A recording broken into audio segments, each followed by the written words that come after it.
नमस्कार, मी Deepak Darade for the people न्यूजमध्ये आपल्या सर्वांचं स्वागत आहे। 2024च्या लोकसभा निवडणुकीचं बिगुल वाजायला आता काही दिवसांचा अवधी आहे आणि देशामध्ये लोकसभा निवडणुकीच्या प्रचाराचं वातावरण देखील आता तयार होऊ लागलंय।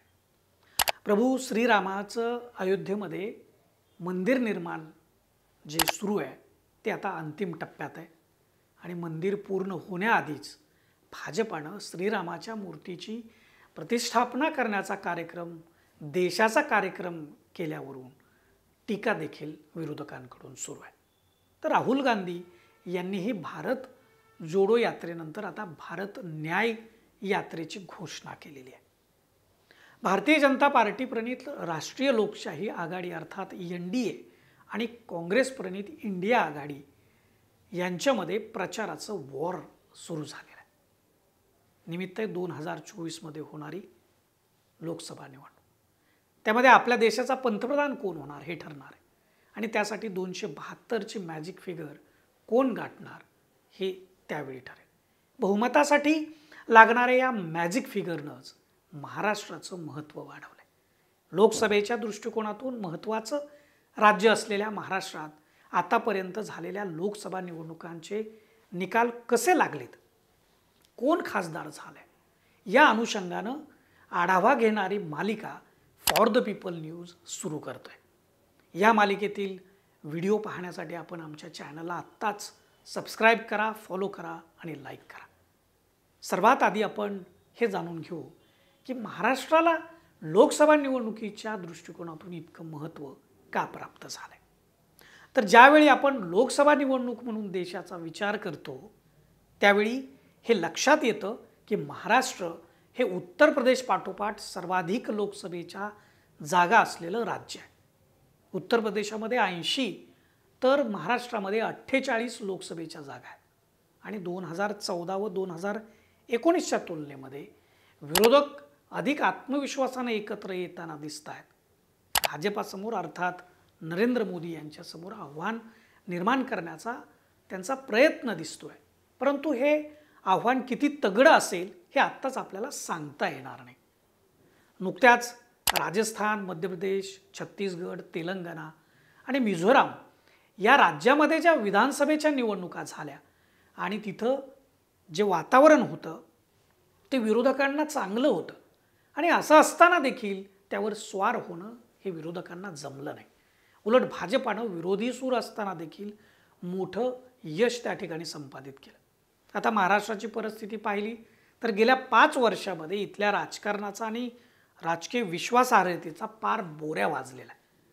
कोण कोणासोबत आहे हे छातीठोकपणे कोणीच सांगू शकत नाही। हे शिवसेनेत फूट पडली, उद्धव ठाकरे यांच्यासोबत 5 खासदार त्यानंतर राहिलेले आहेत आणि उर्वरित 13 खासदार हे एकनाथ शिंदे यांच्यासोबत गेले आणि त्यांनी भाजपसोबत हात मिळवणी केली। त्यापाठोपाठ आता राष्ट्रवादी काँग्रेसमध्ये देखील फूट पडली। अजित पवार यांच्यासोबत केवळ एकच खासदार आहे आणि उर्वरित 3 खासदार हे शरद पवार यांच्यासोबत आहेत। शिवसेना आणि राष्ट्रवादीच्या फुटीकडे जर तुम्ही बघितलं तर दोन्ही पक्षातले 40हून अधिक आमदार हे आपल्याला भाजपसोबत गेलेले आपल्याला दिसतील आणि ही संख्या जर आत्ता सध्याचे जे संख्याबळ आहे विधानसभेतलं असोत किंवा लोकसभेतलं असोत महाराष्ट्रातलं हे तुलनेनं मोठं आहे। केवळ या आकडेवारीवरून जर राजकारणाचा आपल्याला तळ मोजायचा असेल तर येणाऱ्या लोकसभा निवडणुकीमध्ये भाजपसोबत असलेल्या शिवसेना आणि राष्ट्रवादी काँग्रेस पक्षाची ताकद ही मोठी आपल्याला दिसते। परंतु खरा प्रश्न हा आहे की आमदार खासदार जरी भाजपसोबत गेले असले तरी जनतेनं काय निर्णय घेतलेला आहे हे मतदानातूनच आपल्याला समजणार आहे। या लोकसभा निवडणुकीत भाजपला महाराष्ट्रामध्ये टक्कर देण्यासाठी उद्धव ठाकरे व शरद पवार हे दोन्ही महत्त्वाचे नेते महाविकास आघाडीची मोट कशी बांधणार आहेत यावर विरोधकांचं निवडणुकीतील स्थान आणि त्यांचा परफॉर्मन्स अवलंबून राहणार आहे। प्रकाश आंबेडकर यांची वंचित बहुजन आघाडी 2019 प्रमाणे परिणाम साधेल का याविषयी यावेळी मात्र शंका। ते महाविकास आघाडीमध्ये असतील का नसतील हे सुद्धा आपल्याला थोड्या काळात समजेल. आणि त्यांच्यासोबत महाराष्ट्रामध्ये राजू शेट्टी आहेत, महादेव जानकर आहेत, बच्चू कडू आहेत, हितेंद्र ठाकूर आहेत, शेकापचे जयंत पाटील आहेत.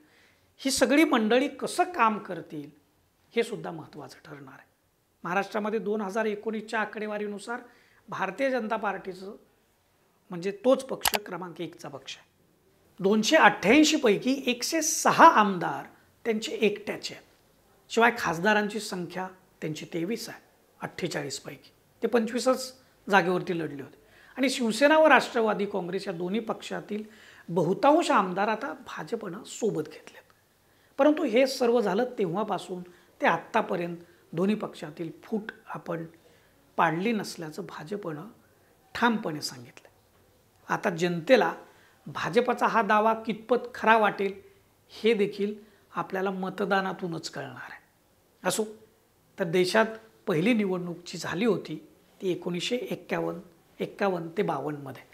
तेव्हा महाराष्ट्रामध्ये कोणते मतदारसंघ होते आणि तेव्हापासून ते आतापर्यंत कोणते मतदारसंघ निर्माण झालेले आहेत आणि त्या मतदारसंघामध्ये निवडणुकांचे निकाल कसे लागलेले आहेत, तिथं कोण खासदार झालं, या सर्वांचा आढावा घेणारी मालिका ही फॉर द पीपल न्यूज चॅनलच्या डिजिटल चॅनलवरती आपण नक्की पहा. आणि हे नवनवीन व्हिडिओ पाहण्यासाठी पुन्हा एकदा आपल्याला विनंती की या चॅनलला फेसबुक, यूट्यूब आणि इंस्टाग्रामवर फॉलो करा, सबस्क्राईब व लाईक निश्चित करा. धन्यवाद.